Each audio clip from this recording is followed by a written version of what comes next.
Viva Voz, com Vera Magalhães.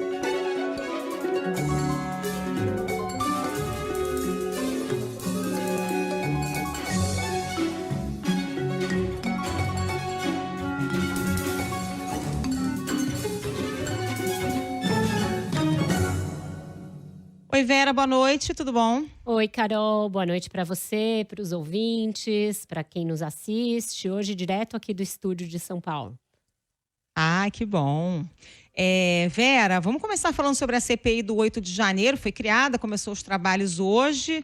Como já era esperado, vai ter um presidente mais neutro, né? Um deputado ligado ali ao presidente da Câmara, Arthur Lira. A dúvida era sobre quem seria o relator ou relatora, né? Acabou rolando um resta um, porque vários senadores acabaram se incluindo fora dessa, né? Acho melhor não.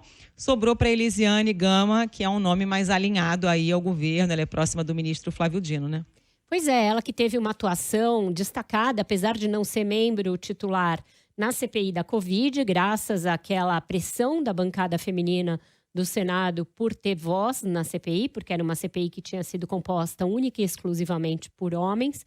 Então agora o governo fez diferente, né? Agora o governo Lula fez diferente, incluiu uma senadora entre os membros titulares e ficou com ela a relatoria por essa circunstância que você falou, Carol. E ainda assim, ela teve de enfrentar uma oposição à escolha do seu nome pelo fato de ser do mesmo estado do ministro Flávio Dino, ligada a ele. O senador Marcos Duval fez lá um protesto contra a sua escolha, mas acabou vencendo. Por quê? Porque na CPI mista do 8 de janeiro, diferentemente do que acontece na CPI do MST, o governo Lula tem uma maioria. Não é uma maioria amplíssima, mas é uma maioria que foi suficiente para que fizesse a relatora, o primeiro vice-presidente e, de certa maneira, o presidente, né? O presidente, como você bem disse, é xará e muito ligado ao presidente da Câmara, Arthur Lira, e vai acabar dando uma no cravo, uma na ferradura, a depender da circunstância e do arranjo que se fizer com o seu partido, que é a União Brasil, que é um partido que está ainda com uma postura muito ambígua em relação ao governo, e em relação a como o governo vai conduzir o seu diálogo, a sua conversa com o próprio Arthur Lira daqui para frente. O que a gente já viu é que hoje o governo Lula sofre de uma lirodependência muito grande. É enorme. Lirodependência é muito bom. É uma lirodependência quase total. Sem o Lira, é um governo que é meio, sei lá, órfão ali dentro da Câmara. Não sabe transitar, não sabe direito o que vai enfrentar, não sabe direito nem ler quais os desígnios das bancadas. Então, para essa CPI, essa lirodependência também vai prosseguir, e isso se reflete na própria condução dos trabalhos pelo presidente Arthur Maia. De qualquer maneira, é uma CPI que tem ali a possibilidade de o governo se dar melhor do que a do MST. A do MST virou uma realmente terra de ninguém, para ficar na analogia do assunto ali que ela investiga. Não está investigando nada, está apenas produzindo barulho e produzindo imagens para as redes sociais para a bancada bolsonarista e produzindo criminalização do movimento.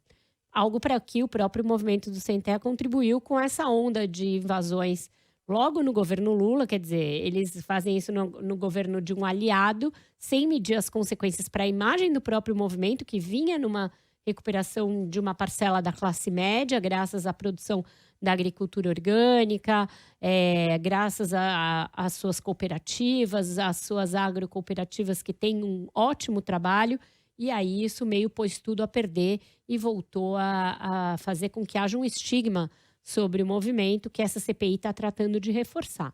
Então, no caso da CPI dos atos antidemocráticos de 8 de janeiro, o governo tem a chance de contar a história como ela aconteceu, que aqueles atos só foram possíveis graças a uma série de ações e omissões do Bolsonaro, do seu entorno e de uma rede de financiadores que ainda está sendo apurada, e que questionou desde a primeira hora até muito tempo depois a capacidade das urnas eletrônicas de produzirem um resultado fidedigno e depois o próprio resultado resultado em si, e que permitiram aquelas aglomerações em frente a quartéis e tudo que a gente viu. Então, vai ter uma tentativa, claro, dos bolsonaristas de desvirtuar o que de fato aconteceu, mas, nesse caso, o governo tem alguns fatos poderosos a seu favor, que todos nós vimos, portanto, as imagens e uma memória muito recente ainda, e a investigação da Polícia Federal e do Supremo Tribunal Federal, que está num estágio já bem avançado e que mostra ali integrantes importantes do bolsonarismo como pivôs dos atos que aconteceram no dia 8. Então, se o governo souber conduzir, essa é uma CPI que tem como ter um saldo positivo para ele e não negativo. Agora, a oposição já demonstrou que vai fazer barulho, né, Vera? Como você mencionou, já teve entreveiro do senador Marcos Duval hoje com Otto Alencar e com Omar Aziz. Tivemos o senador Magno Malta designado para ser o segundo vice-presidente, uma função que em tese nem existiria numa CPMI, mas acabou havendo esse acordo. Quer dizer, a ala bolsonarista vai seguir fazendo barulho, né? Vai, isso é o que eles têm feito mais com frequência no Congresso atual. É uma bancada ultra estridente. Tem nesse senador um dos seus expoentes mais estridentes, a ponto de que hoje a Procuradoria-Geral da República ingressou com um pedido de inquérito para apurar as frases infelizes, bizarras, estapafúrdias que ele fez há 2 dias em razão dos ataques racistas sofridos pelo jogador Vinícius Júnior. E ele fez lá dobrou a meta, né, de racismo e de absurdo, e falou um tanto de bobagem.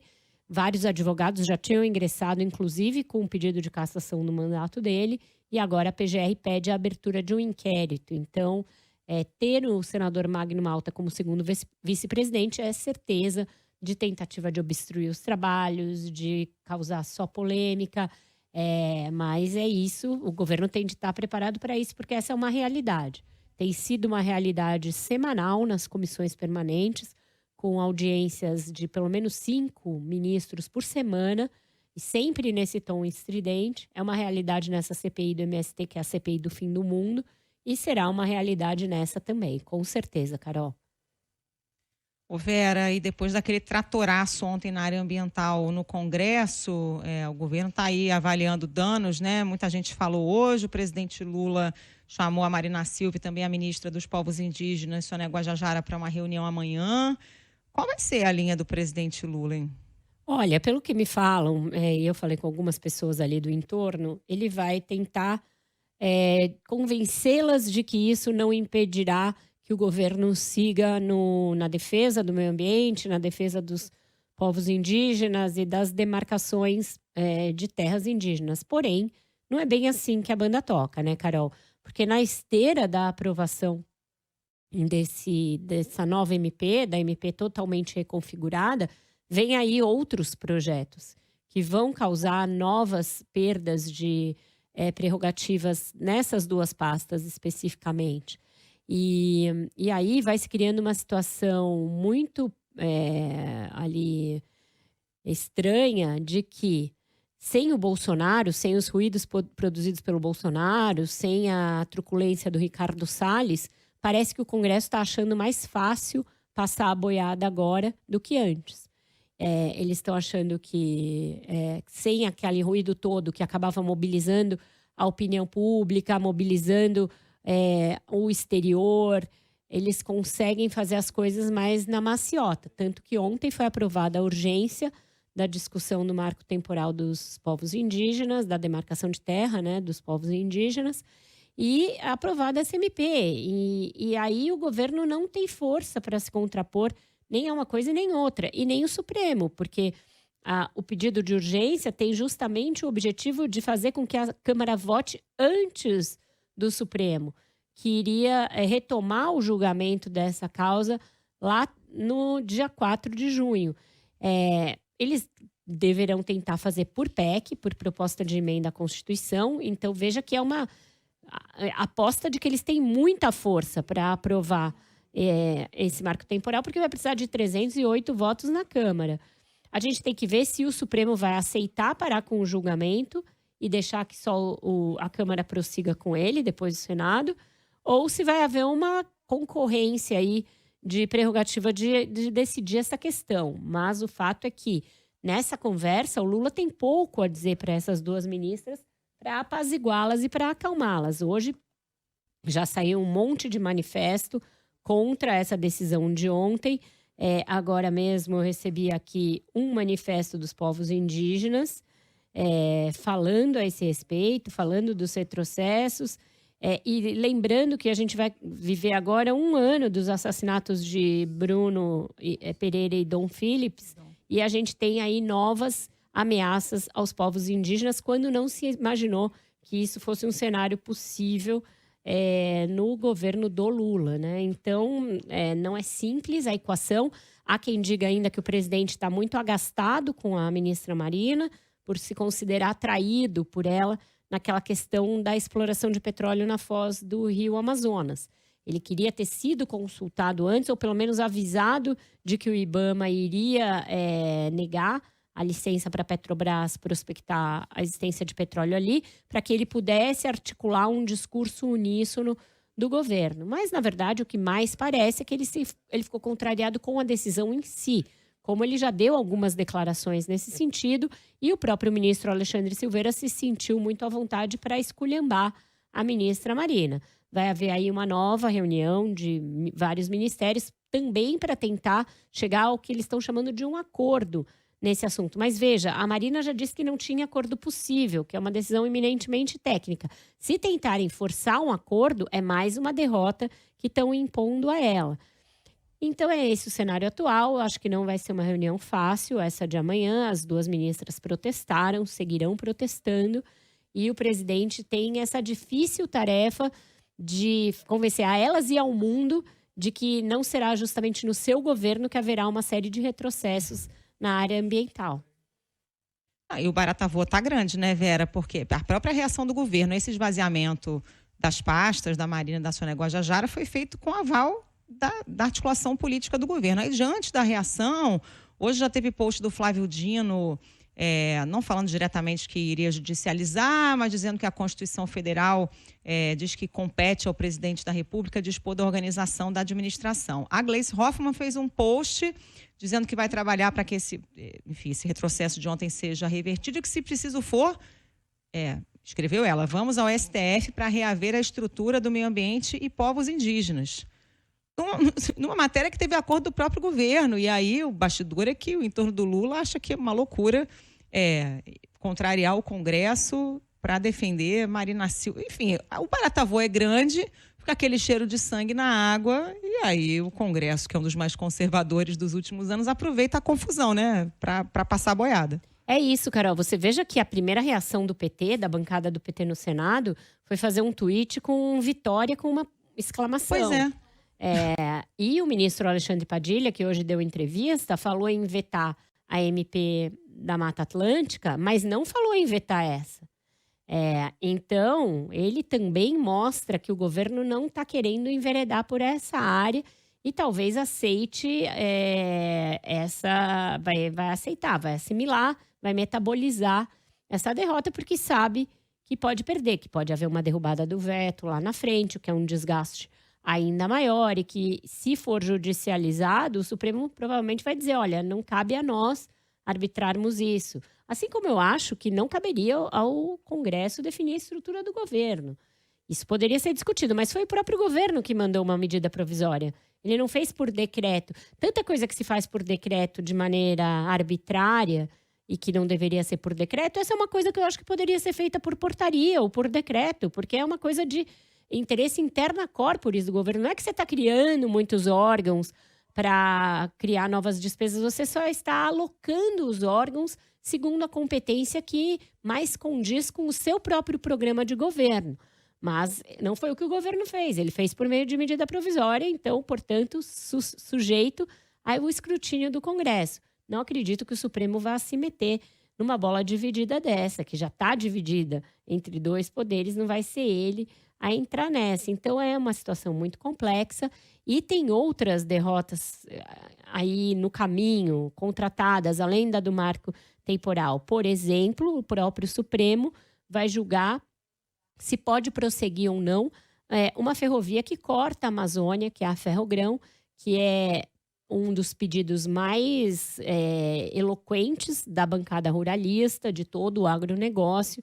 É vista como uma possibilidade de o Lula reatar suas relações com o agronegócio, que estão muito desgastadas desde o governo Bolsonaro, mas que é algo que também a Marina e o IBAMA são radicalmente contrários, porque corta terras indígenas, corta reservas, desmata, tem impacto ambiental que os ambientalistas comparam ao da usina de Belo Monte, mas isso aí também está para acontecer. Vai ser na semana que vem que o Supremo vai decidir isso, com uma grande chance de ser aprovada e com a comemoração e a torcida do ministro Renan Filho, que vem a ser quem? Vem a ser filho do Renan Calheiros e vem a ser aliado do deputado Isnaldo Bulhões, que foi quem impôs essa derrota à Marina ontem. Então, ela é uma espécie de ilha, ela e a Sônia Guajajara, ali num governo que tem todo ele esse viés nacional desenvolvimentista. Qual é a grande menina dos olhos do Lula nesse momento? É o lançamento de um programa de carro popular, 2023. Nem se sabe se será viável baratear esse preço, não se sabe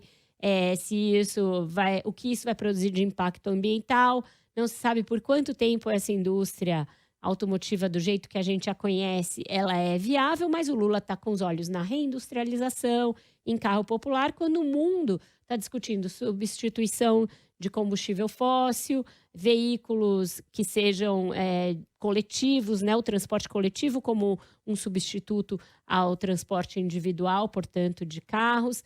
Então, é um governo dissociado dessa pauta ambiental, que a usou muito bem na eleição, mas que agora que a realidade se impõe, vai experimentando essas contradições. E a Marina deve estar pensando, né? Putz, eu achei que tudo ia mudar, voltei e estou enfrentando os mesmíssimos problemas de antes.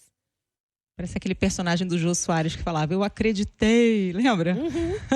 Exatamente. Tá nesse nível. Aliás, Vera, hoje tem podcast 2+1, vocês vão gravar ainda, você e o Andreasa, com o presidente do IBAMA, né? Exatamente, a gente vai tocar nesses pontos nevrálgicos aí. Vamos entrevistar o presidente do IBAMA, Rodrigo Agostinho, ex-deputado pelo PSB de São Paulo. Foi o IBAMA que produziu a negativa para o licenciamento do primeiro poço lá na foz do Rio Amazonas, no último dia 17. Então, a gente vai escarafunchar melhor essa questão, tentar entender o que faltou, se tem alguma coisa que a Petrobras possa fazer para que seja reconsiderado esse parecer, e também falar dessas outras armadilhas aí colocadas no caminho da pauta ambiental. Então, está imperdível. Vai ser um pouquinho mais tarde nas nossas plataformas, porque a gente vai gravar saindo aqui do Viva Voz. Mas hoje à noite deve estar ainda. E aí você pode encontrar em todos os tocadores de podcasts, no site da CBN, no site do Globo. E a gente vai divulgar nas nossas redes também. Bom, e para a gente fechar, tivemos a conclusão do julgamento do ex-presidente Fernando Collor, condenado por corrupção. Corrupção passiva, organização criminosa, lavagem de dinheiro. Ainda falta definir a pena, mas deve ser uma pena pesada, né, Vera? Pois é, eu acho que ser condenado pela Lava Jato hoje em dia é quase você pegar Covid, né? Uma coisa meio fora de moda, assim, né? É o último bastião da Lava Jato, no momento em que ela sofreu um tremendo desmonte, que até essa semana estava passando por aquela DR lá de afasta juiz, volta juíza, mas sim, Lava Jato. E pelo Supremo, né, que vinha revendo várias decisões da operação. O Supremo decidiu por 8 votos a 2, hoje com o voto da presidente Rosa Weber, pela condenação do Collor por lavagem de dinheiro, organização criminosa e corrupção passiva, num caso de recebimento de propina na Transpetro, que era uma subsidiária da Petrobras. Ainda falta dosimetria da pena, então saber a quantos anos ele vai ser condenado, mas é uma pena de reclusão, de prisão. E como é no Supremo, cabe pouca margem para recurso. Os 2 votos contrários foram os votos do Nunes Marques e do Gilmar Mendes, que é o opositor implacável da Lava Jato. Ele ficou contra. E mesmo o André Mendonça, que foi nomeado por Bolsonaro, votou a favor da condenação do Collor. Então, é isso. Uma coisa meio fora de moda ser condenado pela Lava Jato, mas rolou hoje. Mas Collor condenado por corrupção também é vintage, né, Vera? Também é vintage, é verdade. As duas coisas, Lava Jato e Collor. Qual a música de hoje, Vera? Bom, a gente vai de Refloresta, do Gil e Milton, em razão dessas novas ameaças aí ao meio ambiente. É incrível como a gente tem um discurso de defesa do meio ambiente, mas na hora da prática a história é outra, né? Vamos lá. Manter em pé o que resta não basta, que alguém virá derrubar o que resta. O jeito é convencer quem devasta a respeitar a floresta.